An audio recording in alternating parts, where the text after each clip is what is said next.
কোরআনে আছে নবীজির সামনে প্রত্যেকের আমলনামা খোলা হবে। ওয়াজিনা বিকা আলা হাউলাঈ শাহীদা, নবীজিকে আল্লাহ বলছে আপনার সামনে উপস্থিত রাইখা আমি দেখাবো। নবীজি আমলনামা দেখে আল্লাহর নবী জিজ্ঞেস করবে উম্মত এটা কি?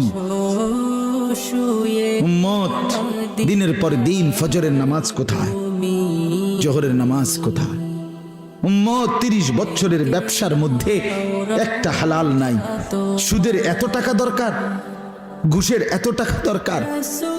উম্মত যৌবনের পুরাটা সময় মোবাইল দেখে, ছবি দেখে, নাচ গান দেখে, উলঙ্গ দৃশ্য দেখে নষ্ট করে ফেলেছো।